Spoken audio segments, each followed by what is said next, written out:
Hola, buenas tardes, que el Señor les bendiga. Este es el penúltimo video, la penúltima clase de todo el discipulado.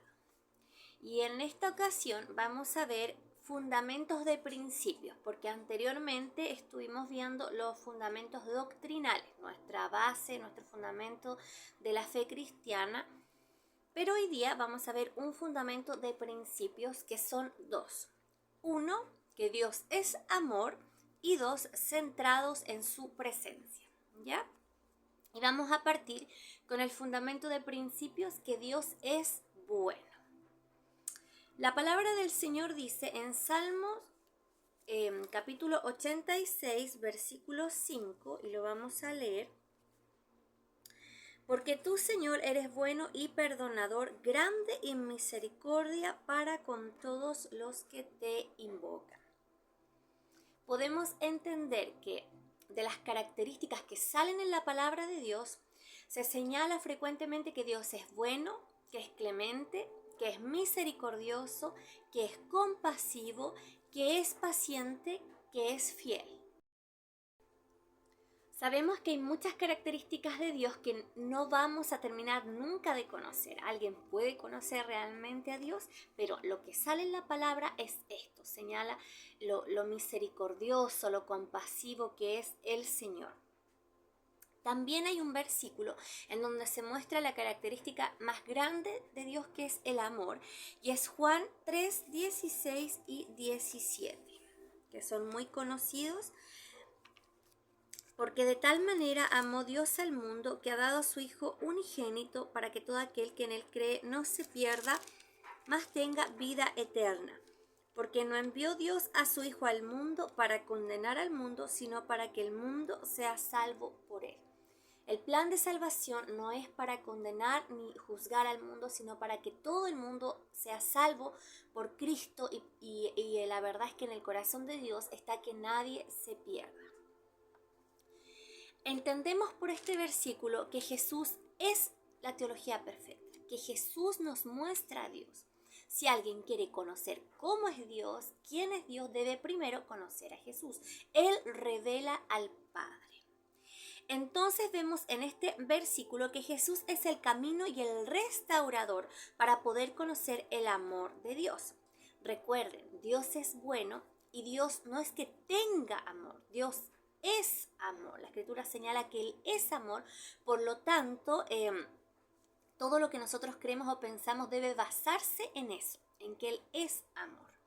Sin embargo, está el lado completamente opuesto de nuestro Dios, que es bueno, bondadoso y compasivo. Está nuestro enemigo Satanás, que la Escritura señala en Juan 10, 9 al 11, dice aquí, Jesús está hablando y dice: yo soy la puerta, el que por mí entrare será salvo, y entrará y saldrá y hallará pastos. Versículo 10, el ladrón no viene sino para hurtar y matar y destruir. Yo he venido para que tengan vida y para que la tengan en abundancia. Yo soy el buen pastor su vida da por las ovejas. Ahí está hablando, ¿no es cierto?, de cómo Él nos cuida, nos ama y es nuestro buen pastor. Pero está hablando que Satanás, el enemigo, viene con una misión, y es robar, matar y destruir. Todo lo que tenga que ver con el robo, matanza, destrucción, está hablando de Satanás y del enemigo. Ahí no está Dios metido, ¿de acuerdo? Entonces, por esto no dudemos de que Dios es bueno. Y es bueno en todo tiempo. Ahora, la pregunta es, ¿Dios sigue siendo bueno en tiempos difíciles? Y la respuesta es un sí rotundo. Él sigue siendo real, Él sigue siendo fiel, independiente de las circunstancias que nosotros estamos experimentando. Es importante que entendamos esto bíblicamente. Romanos 8, versículo 28 nos señala lo siguiente. Y sabemos que a los que aman a Dios, todas las cosas le ayudan a bien. Esto es, a los que conforme a su propósito son llamados. La verdad es que Todos pasamos circunstancias muy difíciles y dolorosas, pero entendemos que los que ponen su confianza en Dios jamás serán avergonzados. Dios tiene un plan, un propósito. Dice que Él piensa lo mejor para sus hijos. Él tiene solo pensamientos de bien y no de mal. Ciertamente hay desgracias o hay situaciones que la verdad es que son consecuencias de decisiones personales también. Ya hay que entender que enfermedades o cosas también son por nuestras decisiones, por nuestra mala alimentación. Entonces, por ejemplo, no podemos culpar a Dios, porque de Dios no viene la enfermedad. Recuerde que la guerra, la muerte, la enfermedad se introdujo por el pecado de Adán y Eva, y ese pecado está en la humanidad. Por lo tanto, las desgracias van a seguir pasando, la enfermedad va a seguir sucediendo hasta que la tierra, la creación y nosotros seamos redimidos por Cristo. Eso va a seguir sucediendo. Sin embargo, el Señor es clemente, es misericordioso. Jesús le dijo a sus discípulos, le dijo a Pedro, Pedro, Satanás te ha pedido para zarandearte, pero yo estoy orando para que no te falte la fe. Cristo en este momento está a la diestra del Padre orando. Él intercede por ti y por mí para que en tiempos difíciles no nos falle la fe, no neguemos la fe, sino que tengamos la fortaleza de seguir adelante. Y a los hijos de Dios, todo, aún los momentos más dolorosos, Dios va a sacar algo bueno. Hay una enseñanza, hay una fortaleza. Tu fe no va a ser la misma después de lo que estás atravesando. Entonces, Dios es bueno en los tiempos difíciles porque la naturaleza de Él no cambia. Dios no es como nosotros. No es que Dios un día sea bueno y al otro día sea malo, o que hoy día se levante de buenas y mañana Dios esté de mala. Él no varía, Él no cambia, Él no tiene esa variación de ánimo o de cambio de opinión. Es fiel y verdadero. Él jura por sí mismo, o sea, así de grande es su verdad, por lo tanto, Él no cambia. Dios se describe a sí mismo como clemente y como compasivo. De hecho, la Biblia señala que Él es lento para enojarse, lento para la ira y grande en misericordia. Y puede que tú recuerdes que en el Antiguo Testamento Dios fue muy severo con su pueblo Israel cuando Él castigó o cuando Él emitió algún tipo de juicio. Pero hay que entender y hay que leer el contexto.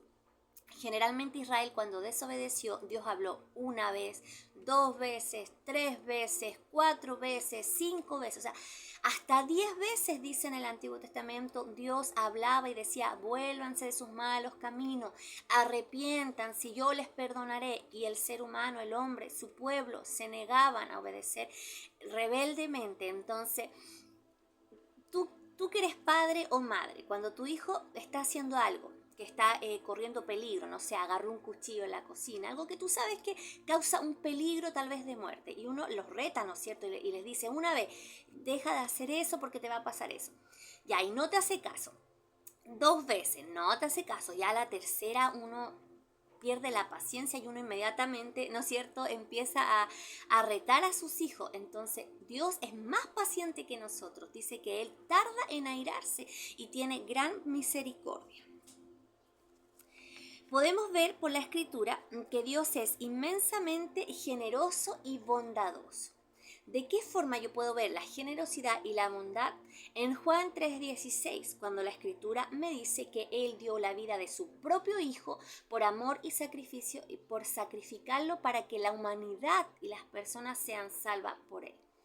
Los que tenemos hijos, jamás daríamos un hijo por ninguna persona malvada. Yo no entregaría a mis hijos por un pecador para que sea salvo. No lo entregaría por una persona, un criminal, un violador. Pero Dios lo entregó aún por los malos y los injustos de este mundo.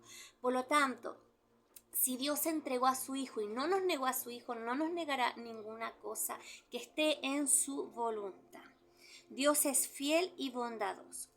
Por ello nosotros tenemos la certeza que Dios no está enojado con nosotros, ¿ya? Si alguien dice, Dios se enojó conmigo, Dios está ensañado porque me pasan puras cosas malas, el Hijo de Dios debe tener esta certeza bíblica. Dice así la palabra de Dios en Romanos capítulo 5. Romanos 5:1 dice, justificados pues por la fe tenemos paz para con Dios por medio de nuestro Señor Jesucristo. Es decir, ciertamente hay una enemistad entre Dios y la humanidad que no tiene a Cristo, sí hay un enojo a causa del pecado. Recuerden que Dios es santo y justo, y por el pecado de Adán, sí el Señor está enojado con la humanidad. Hay una enemistad, esa relación no está bien. Pero cuando Cristo viene a nuestros corazones, a través de Cristo somos reconciliados con Dios. Entonces ya Dios no está enojado, sino que tenemos paz para con Él, porque Dios te ve a ti y a mí a través de los ojos de Cristo. ¿De acuerdo? Así que Dios no está enojado contigo. Dios es por nosotros. Él nos redimió de nuestros pecados y ahora no solo somos hijos de Él, Él nos ama, también nos defiende. Cuando el enemigo nos quiere atacar, el primero que sale es Dios en defensa de nosotros. Eso sale en Romanos capítulo 8, versículo 31 al 39. Quería decir con respecto también a los momentos difíciles que vivimos, que Dios no envía la enfermedad, ¿ya? Pero sí Dios permite cosas, como pasó con Job. Dios no hizo que Job se enfermara ni mató a sus hijos. Fue Satanás que se metió con Job, pero Dios obviamente en su autoridad lo permitió. Pero lo que ganó Job en su relación con Dios fue mucho más grande que lo que perdió, aunque fue tremendo lo que perdió. Ganó el haberse relacionado con Dios. A veces en los momentos difíciles es donde nosotros decimos, de oídas te había oído, o sea, me habían contado de ti, pero ahora te veo, ahora sé quién eres, Señor. Es en esos momentos en que nuestra relación crece con Dios. Bíblicamente debemos también entender que Dios desea prosperarnos en todos los ámbitos de nuestra vida. Dios, como el mejor padre de los padres, desea que nos vaya bien. O sea, si nosotros que somos súper malos padres, terrenalmente hablando, deseamos que a nuestro hijo les vaya súper bien, el Señor más todavía. Él quiere que prosperes en tu área física, mental, espiritual, emocional, económica, familiar, empresarial. Él está interesado en cada área de tu vida y desea que te desarrolles en ellas.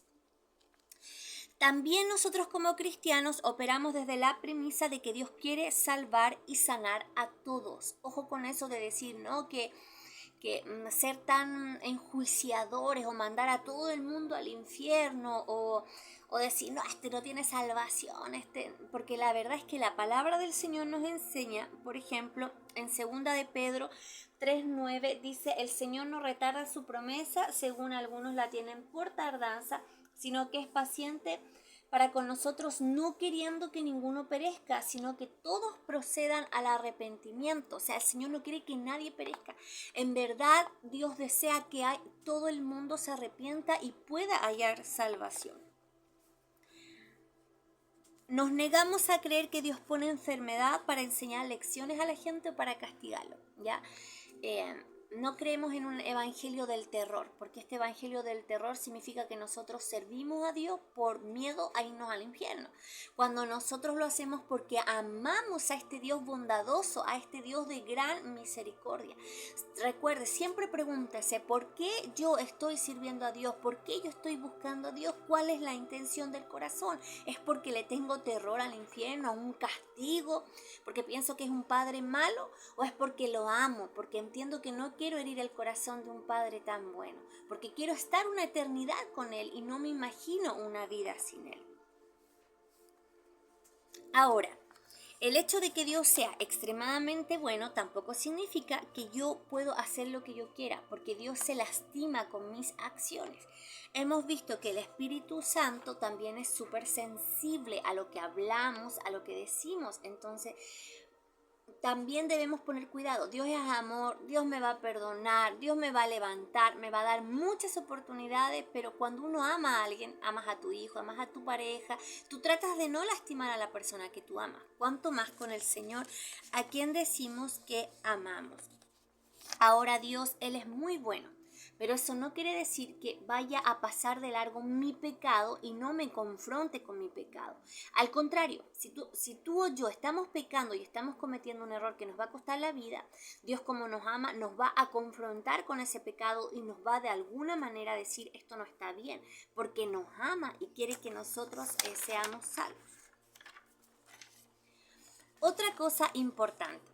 Si Dios no nos sana, no es porque Dios no nos ame o porque nosotros no tenemos fe. Hay dificultades, hermanos, que son parte de un proceso más grande del que yo hoy puedo entender. No todos vamos a ser sanos inmediatamente. Hay cosas, hay enfermedades que uno está orando hace años y todavía yo no veo esa respuesta de oración. Pero aún así, aunque esté padeciendo una enfermedad, yo confío en el amor de Dios. Entiendo el amor de Dios, entiendo su misericordia. Y hay un tiempo probablemente para el fin de tu enfermedad o de tu padecimiento. Pero eso no quiere decir que no vamos a dejar de amarle. Considerar que Dios es bueno no quiere decir que Dios bendiga siempre todas nuestras decisiones y que Dios siempre va a estar de acuerdo en todo lo que hacemos. Hay decisiones que tomamos que son pésimas y que Dios no las avala, pero Él es bueno en todo momento y nos los hace saber. Proverbios capítulo 8, versículo 13, Hebreos capítulo 10, versículo 26, Segunda de Timoteo 2, 19 y por supuesto leer Gálatas capítulo 5, versículo 13 al 24. La Biblia señala en Romanos 8 que nada me puede alejar de su amor, nada, ni lo que yo haga. Dios es amor, Dios es amor. Lo importante es que yo me arrepienta, ¿ya? Si yo he cometido una falta, un pecado, puedo arrepentirme de corazón, porque abogado tengo en el cielo que intercede por mí, que me limpiará y me lavará de todos mis pecados. Amén. Es importante señalar que el hecho de que Dios sea bueno no significa que siempre nuestras oraciones van a ser contestadas de la manera que yo quiero. De repente yo pido algo, dame esta casa, quiero irme a vivir a esta ciudad, dame a esta persona porque me gusta. Pido de acuerdo a lo que yo anhelo, pero ojo, Dios no siempre te va a contestar la oración. Muchas veces Dios no lo hace porque Él lo que tiene es más grande de lo que tú imaginas. Tiene un plan mayor. Recuerda, la perspectiva de lo que ve Dios es más grande. ¿Ya? Así que si Dios no te dio lo que tú pediste, puedes tener la certeza que no era lo que tú necesitabas. Porque su bondad radica no en darnos lo que queremos, sino en darnos lo que necesitamos. Y Él sabe lo que tú necesitas. Jeremías 29, capítulo 11. Jeremías 29:11 dice que Él tiene pensamientos de bien para sus hijos. Nunca te olvides, pase lo que pase en tu vida cristiana, debes entender que Dios siempre piensa para ti lo mejor, sueña para ti lo mejor. Amén. Y ahora vamos a ver en esta misma clase y en este mismo video el segundo fundamento de principios, ya que tienen que regir tu vida y la mía. Y es que debemos estar centrados en su presencia. Nuestro primer y último lugar siempre debe ser Dios, ¿ya? Me debo mantener en Él, debo recurrir a Él, no solo por un llamado de emergencia, no solo cuando estoy en angustia y desesperación. Él debe ser siempre mi primer lugar. Cuando nosotros lo reconocemos, nuestros corazones le quieren adorar. Cuando recién aceptamos a Jesús, nuestro corazón es llenado de un amor tan grande y comenzamos a sentir una pasión y gozo indescriptible. Solo queremos estar con Él en oración, solo queremos leer la palabra, ¿no es cierto? Vamos a la iglesia súper contentos, nos falta, ¿cómo se dice? No hallamos la hora de que pasen los días para estar en la casa del Señor. Y queremos mantener una comunión durante todo el día. A eso en la jerga cristiana le llamamos el primer amor, ¿no es cierto? A eso decimos, estás en el primer amor.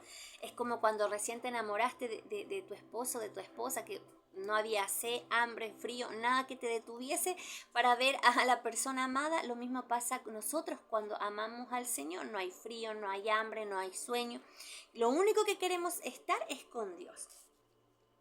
Eso sale en Salmo 27, versículo 4. Salmo 23, versículo 6. Cuando hablamos de estar centrados en su presencia, es centrarnos en Él. Nosotros solamente debemos poner nuestra mirada y atención en el Señor. Colosenses 3:2 nos dice: poned la mira en las cosas de arriba y no en las de la tierra. O sea, nuestra atención debe estar en el Señor, debe estar en su grandeza, en su poder, en sus promesas, en Él. Porque si me pongo a pensar, no sé, en los afanes de este mundo, la preocupación de las cosas que salen en la tele, o me pongo a pensar en lo que me dijo este hermano, o en las fallas que tiene mi prójimo o en la iglesia, ciertamente no voy a poder continuar en el camino del Señor. Ojo, Satanás siempre va a usar excusas para que quitemos la mirada de Dios y entonces pone situaciones para que tu atención la enfoques en otra cosa. Recuerda, debemos estar centrados en Él. Cultivemos nuestra hambre por su presencia y por su manifestación. Debemos anhelar a Dios. A Dios se le anhela. Realmente uno dice, Señor, yo quiero más de ti, quiero buscarte, quiero dedicar un tiempo de oración. Créanme que no es suficiente el corito que cantamos para bendecir el almuerzo. No es suficiente. Cultivar una relación con Dios es más que eso. Es una oración por la mañana, antes de acostarme. Es dedicar tiempo para conocer quién es Él. Es aunque sea un versículo diario, un capítulo de la Biblia. Es alimentarnos de Él. Y no se olviden que las experiencias que tengamos con el Espíritu Santo profundizan nuestra amistad con Dios. Hermanos, no solamente somos hijos, podemos ser amigos de Dios, ¿ya? Y aumentar nuestra conciencia de que somos portadores de la presencia para transformación de este mundo. No te olvides que el Dios que habita en ti, el Espíritu Santo de Dios, que es poder, que es gloria, que es luz, habita en ti. Debemos ser conscientes de esa presencia para transformar el mundo que nos rodea. Mientras más te acerques a Dios, mientras más te acerques a Cristo, más te acerques al Espíritu Santo, más te pareces a Él. Y eso se va a manifestar por todas partes. Centrarnos en Él, vivir una vida para Él es un estilo de vida. Por eso no tiene nada que ver con religión, con ser un evangélico, ¿no es cierto? Que te pones la camiseta por una iglesia y estás ahí. No. Esto es superior, esto va más allá, es vivir para Él, es estar conectado con Él. Por ello creemos que Dios nos ha hecho morada de su Espíritu. Tú eres depósito del Espíritu del Dios viviente. Primera de Corintios, capítulo 6, versículo 17 al 20. Segunda de Timoteo, capítulo 1, versículo 13 y 14. Dice que somos depósitos de Él, en donde Dios manifestará su gloria y transformará este mundo a través de ti. Qué importante es que seamos conscientes que no somos hijos solo cuando vamos a la iglesia. Somos hijos del Rey de Reyes 24/7, donde quiera que vayamos. A medida que nos acercamos a Dios, también Él se acerca a nosotros, porque a Dios le encantan los buscadores. La palabra de Dios dice que el que busca, halla, el que llama, se le abrirá. Es un principio de la Biblia. Si tú insistes en tu búsqueda con Dios, te vas a encontrar con Dios. Jeremías capítulo 33, verso 3, habla de este llamado, ¿no es cierto? Que tú llamas al Señor y te encuentras con Él y Él responde a tu llamado. La presencia del Espíritu Santo nos motiva a amar y a cambiar el mundo. Así es, mientras más seamos llenos de Él y más conscientes de su amor, más queremos compartir este amor y este Evangelio Santo a otras personas.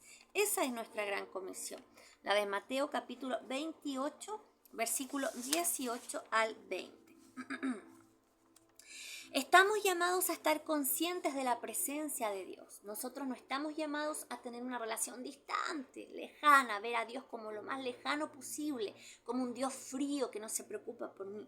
Estamos llamados a tener una relación como a cara descubierta, porque Cristo hizo eso, me permitió tener un acceso al Padre. Dice que hoy, a través de Cristo, podemos entrar confiadamente al trono de la gracia para hallar misericordia. O sea, hay gente que no sabe cómo orar o que no sabe si se puede acercar a Dios, pero Cristo lo hizo posible. Me puedo acercar a Dios, puedo hablar con Dios porque ya estoy reconciliada con Él. No debemos permitir que nada se interponga entre Dios y nosotros. Recuerden que Dios es un Dios muy celoso, ¿no es cierto? Nosotros no podemos amar a nada más que a Él. Yo puedo amar a mis hijos, a mi esposo, me puede gustar mi trabajo, pero el amor más grande y superior siempre debe ser hacia Dios. Porque Deuteronomio capítulo 6, versículo 5 dice claramente: llamarás al Señor tu Dios con todo tu corazón, con toda tu alma, con todos tus pensamientos. Es decir, ama a Dios con todo tu ser y no pongas otro Dios en tu corazón. A veces endiosamos el dinero y hacemos todo por el dinero y nos esforzamos y nuestra vida la damos por hacer dinero, pero cuando toca dar a Dios o toca dar un esfuerzo por Dios, ya no es lo mismo. O de repente ponemos en el trono de nuestro corazón a nuestros hijos ¿ya? Y nuestros hijos, lo que digan nuestros hijos, y morimos por nuestros hijos. Dios dice, ama a tu familia, ama tu trabajo, ama lo que tú haces, pero ámame más a mí, ponme en el trono de tu corazón, ¿ya? Ese es mandamiento de Dios que tenemos que respetar y enseñar a nuestros hijos y los hijos de sus hijos, en Deuteronomio capítulo 6, versículo 5. Al contemplar a Dios somos transformados a su imagen. Segunda de Corintios capítulo 3 versículo 18. Qué importante es entender que fuimos creados a imagen y semejanza del Dios Altísimo, no en un parecido físico, sino interior, espiritual. Fuimos hechos a semejanza de Dios. A mayor relación con Dios, mayor crecimiento espiritual. Si recién has llegado a Cristo, probablemente eres un bebé espiritualmente hablando, pero tienes que ir creciendo, desarrollándote. Y eso va a ser más rápido mientras más busques de Dios, más hambre tengas por conocerlo. Nuestra conexión con Dios nos dará alegría y fuerza. Por eso los cristianos somos considerados unos locos y unos fanáticos, porque a veces no la pasamos bien, tenemos diferentes problemas, pero sentimos una paz, una alegría y un gozo que no podemos describir, nos es dada por Dios. ¿Ya? Y recuerden, por último, tú eres la luz del mundo. No te olvides que no hay división entre lo que hacemos secularmente y cuando estamos en la iglesia. Somos todo el día hijos y cristianos, no solo cuando entras a una iglesia. Ya no te olvides, la luz de Cristo habita en ti 24/7. Y su reino habita en nosotros donde quiera que vayamos. Es decir, estamos centrados en su presencia siempre, hasta que Cristo venga por su iglesia. Que Dios te bendiga. Este fue el penúltimo video. Nos vemos. Adiós.